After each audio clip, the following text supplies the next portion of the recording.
2005 mpaka 2010 na kitu.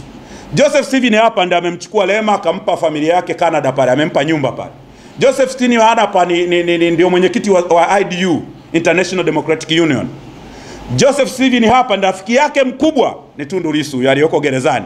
Sasa aliyekuwa makamu wake ndio mwenyekiti wa bunge la Ulaya, David McAllister. Yule David McAllister mnayemuona yule ni best friend wa jamaa. Yule David McAllister ameanza muda mrefu sana kuitafuta Tanzania. Bunge la Ulaya, na ninyi waandishi muelewe, mwe mnawaambia wa Tanzania kwamba bunge la Ulaya sio Ulaya nzima. Bunge la Ulaya lina wanachama 27. Kwa majina tunafahamiana, naitwa Joseph Yona wa Chalinze, mwanaharakati huru. Lakini kubwa ambacho leo tunakuja kuzungumza ni mambo ambayo yalitokea, na bahati nzuri mimi na rafiki yangu Kombo tumekuwa tunazungumza sana haya mambo na tumeyasema sana na nakumbuka historia inaonyesha kwamba ninyi waandishi wa habari tumekuwa tunazungumza sana. Na mimi wasifichi kama wengine kwamba nilikuwa upande ule wa pili, nilikaa zaidi ya miaka 13, kwa hiyo mipango yao mingi naijua, na ndio maana sijawahi kutikisika. Hata kama wakinitisha mimi sitishiki, kwa sababu wengi wenu hamuijui, sisi tunaijua. Haya mambo yalianza mwaka 2012 niliwaambia. Na ndio maana mwandishi mwenzenu ilivyoanzisha operation Sangara baada ya kumuua kijana Arizona kwenye maandamano, hawa upande wa pili ambao ni chama ambacho kilisema hakitashiriki uchaguzi kilienda kumuua mwandishi kule Iringa mwaka 2012 siku ya sensa. Yani siku ambayo serikali imetangaza kwamba hakuna maandamano, hakutakiwi kuwa na maandamano, ni siku ya uchaguzi tarehe 29. Ilitangazwa hivyo mwaka 2012 Nyororo Iringa, kulikuwa na swala la sensa nchi nzima. Hawa wenzetu wakaandamana kule bila kufata kibali, wakasababisha mwandishi auawe. Kwa hiyo naomba mtafakari hilo na muangalie namna gani wanavyoishi hao wenzetu. Lakini haya yote mnayaona ni siku ambayo kiongozi wao alitamka kwamba anaenda kukinukisha. Bahati nzuri mimi na Kombo tulipata alert ya kuwaita waandishi, tukawaambia hawa jamaa wana kitu, lazima serikali ifuatilie, kwa sababu siku ya uchaguzi ni siku nyeti ambayo jeshi letu la polisi, nyie mnajua, polisi wote nchi nzima hawafiki 20,000. Sasa Tanzania nzima kulikuwa na vituo vya uchaguzi, vituo 99,000 nchi nzima. Maana yake polisi wakijigawa hawawezi wakatosha vituo vyote, na ndio maana polisi waliomba mpaka jeshi la akiba liwasaidie. Sasa maana yake hawa jamaa, sisi tulizungumza na nikawaambieni, huyo John Heche ameenda Nairobi Kenya kwa ajili ya msiba wa Raila Odinga.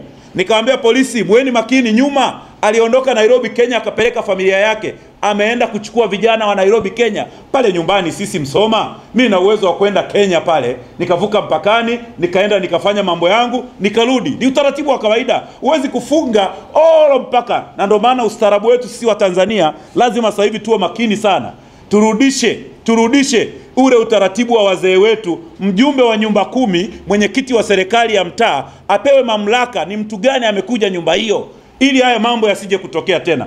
Kwa hiyo maandamano, ninyi najua wengi wanauliza maandamano ni haki. Maandamano ni haki ya kila mtu, na tuliona wanazunguka hapa juzi tu. Upendo wa Dr. Samia alikuta kuna watu wako nje ya nchi, akawafuata, jamani njoni tufanye siasa kwa nia njema kabisa. Mama wa watu wamekuja wamefanya siasa, wakaomba vibali, wakaandamana mpaka mvua ikawanyeshea na polisi wetu. Kwa hiyo maandamano ni ruksa, lakini maandamano ni serikali ambayo ina control, inakwambia leo tuna uchaguzi. Wewe unalazimisha kwa sababu umetoa vijana Kenya na una jambo lako umewasambaza majiji yote. Wamekuja kusababisha kutumizia miundombinu yetu na mambo yanaenda. Lakini kubwa ambalo Watanzania wanatakiwa wajue leo, wenzetu wanasema haki. Nimemsikiliza sana Shehe Mkuu, na sasa hivi amekuwa kama nini wangu, modo wangu, mufti mkuu. Mzee yule Zuberi nafikiri amekuwa kwa kweli kipenzi changu, kwa sababu yeye muda wote akiita waandishi wa habari ni amani ya nchi yetu. Yani anatamani kuna nani yao wanaiombea amani nchi yetu. Lakini kuna wengine hapa tumekuwa tunazungumzia haki. Sasa Tanzania tuna haki ya kuabudu, tuna haki ya kuswali na kusali, Tuna haki ya kununua, tuna haki ya kusoma, tuna haki ya kuoa, tuna haki, kila haki ipo. Tuna haki ya kula chips kavu 1500, tuna haki ya kula chips mayai 2000. Ndio nchi pekee. Leo wanasema haki, lazima tuwaulize ni haki gani hiyo ambayo wanaitaka? Inawezekana kuna haki sisi hatuijui wa Tanzania, lazima tujiulize. Na ndio maana tulimuona David McAllister akiwa anaongea katikati ya bunge la Ulaya, ambaye limekuwa likimkatalia mawazo yake ya kuifungia misaada Tanzania. Lakini kubwa ambalo nataka kuzungumza ni nini? Ndugu zangu waandishi wa habari, Dr. Samia ameingia madarakani, amekuta shamba la bibi bandari yetu pale. Shamba la bibi, mimi nasema kwa sababu mimi nilikuwa naishi na watu. Mtu anaondoka leo asubuhi, anaenda jioni, akirudi ana milioni 50, ana milioni 20, ana milioni 10. Wapigaji walikuwa wengi, lakini kulikuwa na fursa nyingi ambazo kodi zimekatwa. Watu wengi wanachukua bidhaa bila kodi pale bandarini. Kwa Dr. Samia akasema hapana, serikali haiwezi kuendesha biashara, na ndio maana akaondoa mambo ya serikali kuendesha biashara, kwa sababu kuandika kwingi, kuombaomba hela kwingi, akaamua kuipa DP World. Leo Watanzania tunashuhudia sisi serikali ya Tanzania tumetoka mapato ndani ya bandari bilioni 900 kwa mwezi mpaka shilingi trilioni 1.8, mara mbili. Dr. Samia huyu amekuta pale bandari sisi tunapokea tani 21 milioni. Leo Tanzania tunapokea zaidi ya tani 31.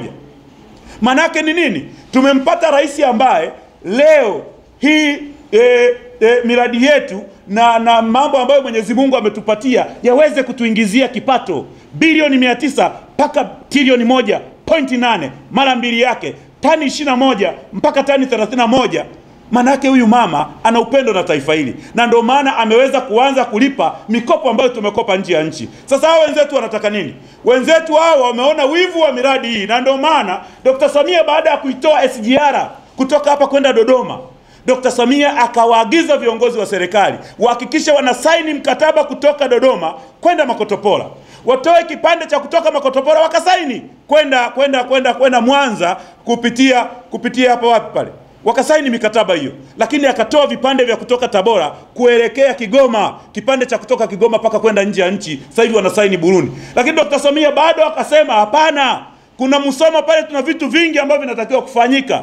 Akaanzisha reli ya kutoka Tanga kwenda Arusha na kwenda paka wapi? Kwenda paka Musoma. Lazima Watanzania tuanze kujiuliza haya mambo yote ambayo huyu mama ndio rais wa kwanza kuleta mradi wa megawatts 2115 wa umeme bora Nyerere, rais wa kwanza kumaliza kujenga SGR, rais wa kwanza kupeleka bandari kavu pale Kibaha Kwara kwa ajili ya kutoka magari yatoke kuanzia bandarini pale kwenye gati kwenda pale kupeleka mizigo ili kuondoa foleni ya Watanzania hii. Leo huyu ndio rais anatafutwa. Kwa nini? Ni kwa sababu ya wivu wa rasilimali zetu. Lakini wale wenzetu wa Ruvuma, Songea pale, mtajua kwamba kuna uranium. Tumesaini mkataba na Warusi uranium zaidi ya dola bilioni 1.2. Tumesaini mkataba juzi na Warusi. Manake ni nini? Hawa wenzetu wazungu wanajua kwamba kwa nini amesaini na Mrusi, na ninyi mnatakiwa mjiongeze. Dr. Samia anachokifanya, niwape mfano. Siku moja niliwahi kwenda Kariakoo, wala stani. Nilipofika pale Kariakoo bana, tukao tunafanya biashara. Bosi wangu alinipeleka pale. Nilipofika maduka fulani ya kwanza, njoo sasa tunafanya biashara hapa. Sasa naambia hii ni mradi wa kwenda supermarket jameni, tena tufanye biashara ya wapi? Lakini nilivyoingia maduka fulani ya Wahindi na Warabu, yani wale jamaa wamekupangilia alafu mwisho wa siku wakanipa discount. Kwa hiyo ndio maana leo Dr. Samia anaangalia mataifa ambayo yana uwezo wa kufanya biashara na kuliingizia taifa letu kipato. Na ndio maana leo Dr. Samia alivyotamka tu naenda kusaini mkataba wa mwendokasi. Mwendokasi usiendeshwe na serikali, kwa sababu kila siku mkurugenzi toa weka mwingine, toa weka mwingine. Tunahitaji mwendokasi uendeshe na sekta binafsi ili Watanzania wapate ladha ya mwendokasi. Leo unakuta mtu kaendesha mwendokasi kwa sababu ni serikali, ameandikiwa masaa ya kufanya kazi, anaondoka anafika hapo kivukoni, anafika sijui wapi huko, anasimama kwa sababu ya masaa 4 anatakiwa kufanya kazi, anaondoka kwenda kupumzika. Ni kwa sababu ya serikali. Dr. Samia anasema hivi, ni lazima tuhakikishe sekta binafsi inaendesha biashara ili serikali iendeshe masuala ya kiutawala, kwa sababu hii toa weka ni kitu ambacho kinatupeleka ambapo sipo. Kwa hiyo mimi nasema ndugu zangu, haya yote yanayofanyika ni mambo mazuri, lakini wenzetu hawayaoni. Na ndio maana leo nasema mwenzetu huyu, kuna dada mmoja anaitwa Mange Kimange, malaya mmoja hivi, yuko Marekani huko. Yule dada ambaye analipwa na Ford Foundation, mwenzangu ameshataja. Yule dada unashangaa. Yaani watu wameuawa. Hao wachache wangapi? Watu wamepoteza miundombinu, watu wameharibu mali. Alafu yule dada anajidai kulia. Yaani maana yake ni nini? Mimi namfananisha na watu fulani ambao wanalipwa kwenye misiba. Mnafahamu kuna watu wanalipwa kwenye misiba? Yaani huyu Mange ameanza kulipwa muda mrefu sana kwa ajili ya kuchafua taifa letu. Na amefanikiwa na hajafanikiwa, tutajua sisi wa Tanzania. Dada anaanza katikati ya msiba na katikati ya kuhakikisha tunahangaika na rasilimali zetu, anatoa machozi. Manake huyu pesa anazolipwa ni za kutoa machozi. Yaani kama watu ambao wanalipwa pesa kwa ajili ya kwenda kulia misibani. Ni kitu cha hatari mno. Kwa Tanzania lazima watafakari. Mimi niwaambie mfano mmoja, acha na Mange huyu ambaye anajiiliza, analia, anaonekana analia, kumbe analilia pesa chafu. Pesa chafu ndio anajidai yeye ni msamaria mwema kwa Watanzania ambao wameumiza watu wao. Leo ndugu zangu, unaenda kuna mtu mmoja wamesingizia mali hii ni ya Ridhiwani. Hivi kweli mimi nimefanya kazi kwenye industry ya mafuta. Najua Ali Edha Awadh ndio mmiliki wa Lake Oil. Nani? Ali Edha Awadh, anaitwa Ali Edha Awadh. Mimi nimefanya industry ya mafuta hii. Huyu Mtanzania huyu, mimi nasemaga unajua kuna watu wanafanya biashara. Lakini moja wa Tanzania pekee wanaopenda wa Tanzania zaidi ni Ali Edha Awadh. Namsema mbele yenu, mmiliki wa Lake Oil. Kwa sababu Mtanzania huyu ameajiri watu paka Zambia, wa Tanzania amewapeleka. Anaamini wa Tanzania, tena wengine Wachaga, wengine watu wa Morogoro, ameajiri paka Rwanda. Mimi kuna rafiki yangu mmoja ameajiriwa Rwanda na Ali Edha Awadh. Ali Edha Awadh alisema tunataka wa Tanzania wafanye biashara zetu. Ali Edha Awadh ukienda kila sehemu ameajiri wa Tanzania. Leo unachoma vituo vya mafuta 38, jiulize hivi. Leo vituo 38. Naomba nitoe mfano. Mimi nifanya kazi kwenye industry hii. Pump attendant wanaajiriwa zaidi ya 10 kwenye sheri moja. Maana yake umepoteza kipato cha pump attendant zaidi ya 10 kwenye sheri moja. Maana yake 38 ni zaidi ya pump attendant 380. Lakini katika sheri kuna manager, sheri kuna supervisor, sheri kuna walinzi wawili, lakini sheri kuna mhasibu, watu 5. Maana yake 380 gawa kwa 2 ni zaidi ya watu 500 na kitu wamepoteza ajira. Maana yake kwenye sheri sio tu wauza mafuta, kuna kaosh. Sheri ina sehemu ya kufanya service ya magari. Maana yake umepoteza watu 20 wengine, zaidi ya watu 700 na kitu umepoteza ajira zao. Leo Ali Edha Awadh alikuwa analipa kodi shilingi ngapi ya serikali? Leo umepotezea mapato serikali. Alafu mtu mmoja anatokeza analia machozi na Watanzania tunamwangalia. Lakini kitu kimoja ambacho nimetafakari na kuona ni sawa, kwa sababu moja, kuna binti mmoja na jamaa mmoja wanafanya kazi kwenye Lake Oil. Walikuwa wameshanunua kashamba kao na viwanja wao, wanaanza kujenga. Wale mabinti, wale vijana wanaofanya Lake Oil wanasomesha watoto wao international school. Leo mwezi wa kwanza umefika, karo imefika. Wale watu waliokuwa wameajiriwa zaidi ya 700 na kitu walioajiriwa Lake hawatalipia watoto wao karo. Manake wale watu hawawezi tena kula vile, hawawezi kuishi kwenye nyumba ambazo walikuwa wamepanga nyumba nzuri. Kwa hiyo leo maisha haya wa Tanzania lazima watafakari. Hawa watu wanaenda kuchoma Lake Oil kwa ajili ya kusababisha Watanzania zaidi ya 700 na kitu wakae nje, na hao wenyewe walikuwa wanawasifia hao tunataka tukinukishe. Hao vijana waliokuwa wanafanya wengine, mameneja, kuna mmoja alikuwa ananifuata comment. Sasa na yeye amekaa nje ya benchi. Alikuwa anasikia jamaa anasema tunataka tukinukishe, anacheka. Sasa amekaa nje ya benchi. Lazima tutafakari. Leo unachoma mabasi ya Esther, unasingizia Mwigulu. Mabasi ya Esther ni ya Joseph. Yanajulikana na kila mtu. Ni mabasi ya Joseph. Leo unachoma mabasi ya Shabibu ambaye anajulikana kila siku. Ni kwa sababu gani? Haiwezekani. Lazima Tanzania tutafakari na tuone namna gani hawa watu wameharibu nchi yetu. Lakini kwa nini wanaharibu nchi yetu kwenye mikataba mikubwa na maendeleo makubwa ambayo Dr. Samia Suluhu Hassan anafanya? Na ndio maana siku moja niliwaambia kwamba kuna mtu mmoja anaitwa Joseph Steven hapa, aliyekuwa waziri mkuu wa Canada, ambaye amehudumu kuanzia mwaka 2005 mpaka 2010 na kitu. Joseph Steven hapa ndiye amemchukua Lema akampa familia yake Canada pale, amempa nyumba pale. Joseph Steven hapa ndio mwenyekiti wa IDU, International Democratic Union. Joseph Steven hapa ndiye rafiki yake mkubwa ni Tundu Lissu aliyoko gerezani. Sasa aliyekuwa makamu wake ndio mwenyekiti wa bunge la Ulaya, David McAllister. Yule David McAllister mnayemuona yule ni best friend wa jamaa. Yule David McAllister ameanza muda mrefu sana kuitafuta Tanzania. Bunge la Ulaya na ninyi waandishi muelewe, mwe mnawaambia wa Tanzania kwamba bunge la Ulaya sio Ulaya nzima.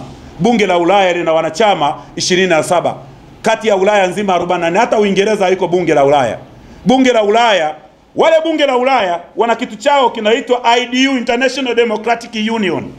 Hii International Democratic Union, kama kuna waandishi wazee watajua hapa, wile ni watu ambao wana muunganiko wa vyama vya mlengo wakati kulia, ambavyo vyama vyote wengi wanavijua. Achana na wakatikati wa rebeleli, hawa wa mwendo wakati kulia ni sawasawa na, nikisema hili mtanielewa, wa Kristo.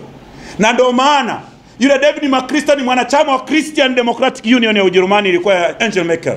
Sasa hivi wampata ushindi mdogo sana pale. Amekuwa ni popular chancellor. Na wale wenzetu wanaochagua kura ni 500 tu. Hawachagui nchi nzima.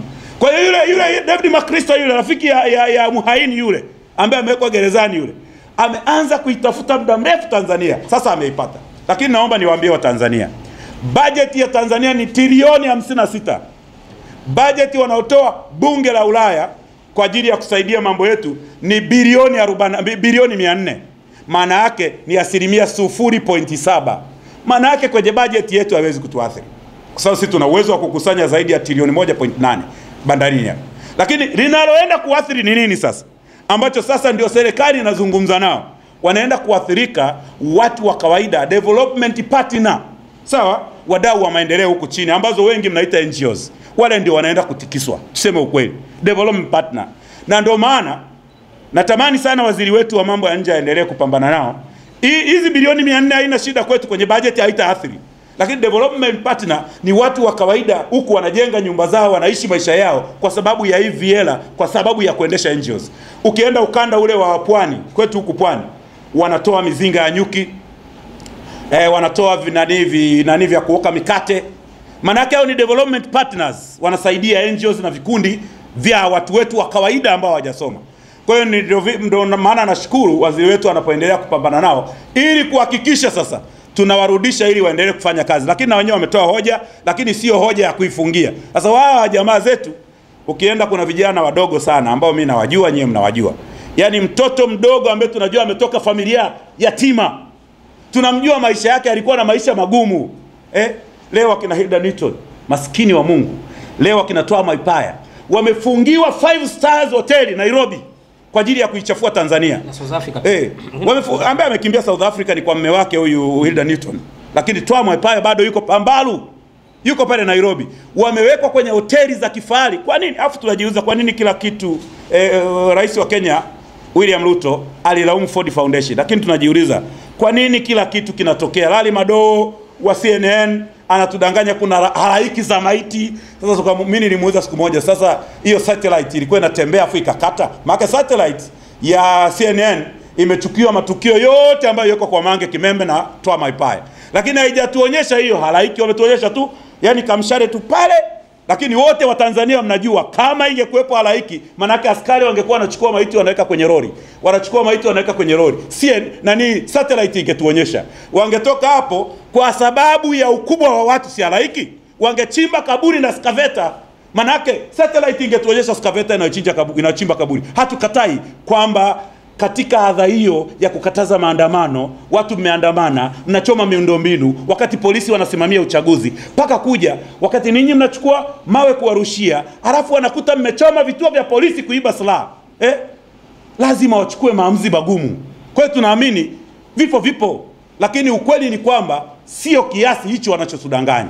Kwa hiyo Tanzania lazima tuamke. Lakini mwisho, haiwezekani leo rais huyu mpendwa amekuja na vitu vya msingi pamoja na miundombinu na kusaini mkataba ya uranium, lakini wale wa Simanjiro huko Arusha wanajua kwamba kuna uranium imegundulika, tunahitaji kusaini mikataba mikubwa ya kusaidia taifa letu. Leo tunahitaji kujenga treni za speedi za hapa mjini ambazo mikataba inasainiwa sasa hivi. Leo Dr. Samia amekuja na matibabu bure.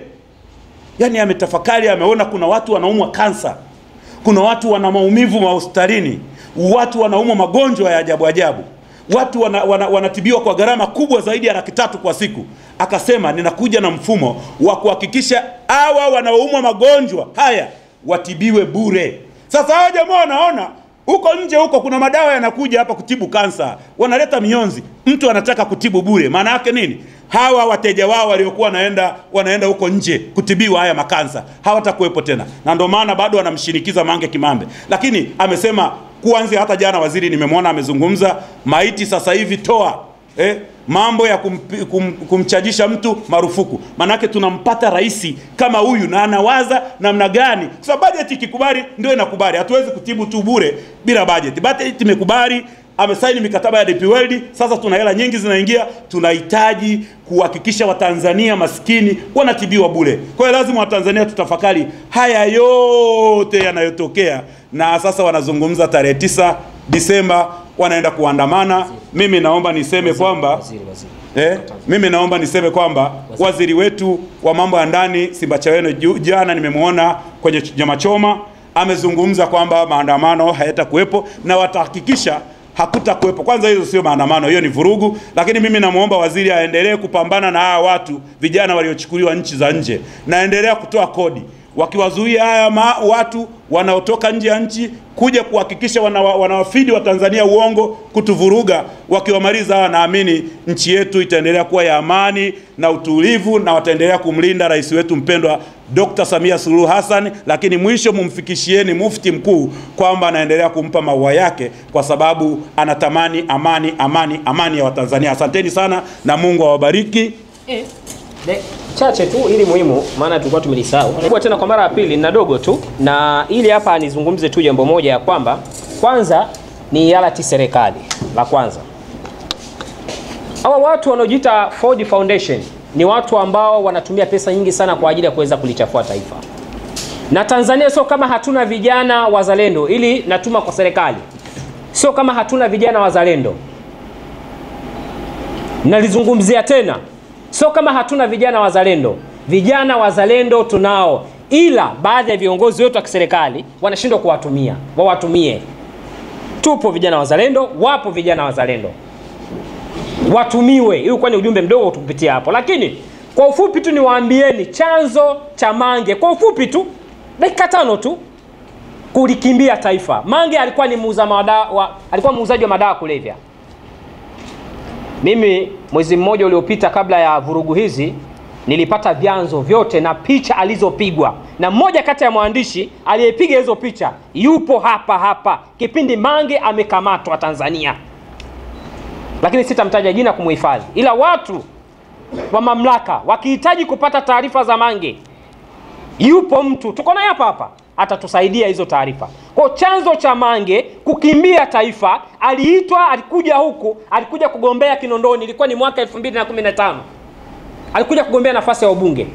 Kumbe waliomuita ni watu ambao walikuwa wanafanya nao mission. Wale watu hawakujionyesha kama wao wamemuita. Wale watu walijivisha mavazi ya Chama cha Mapinduzi. Wakamshawishi, akaja akachukua fomu. Kuchukua fomu, wale jamaa wakamkamata. Wao sio wanachama wa Chama cha Mapinduzi, bali walivaa kofia Chama cha Mapinduzi. Wakamweka kwenye target Mange Kimambi. Kwa ijapokuwa walitumika watu ambao sio wauza madawa, ila ni wenzao wauza madawa. Hizi taarifa nimezipata wapi ziwahusu. Wenye mamlaka wakizitaka waje. Na ushahidi wa Mange Kimambi anakamatwa upo. Kwa Mange leo hii anakichukia Chama cha Mapinduzi, anaichukia serikali kwa sababu gani? Ya misheni yake ilifeli ya uuzaji wa madawa kulevya, kwa sababu aliwadhulumu watu. Ushahidi ninao wa picha, na mpiga picha mmoja wapo alikuwepo siku hapa tunaye.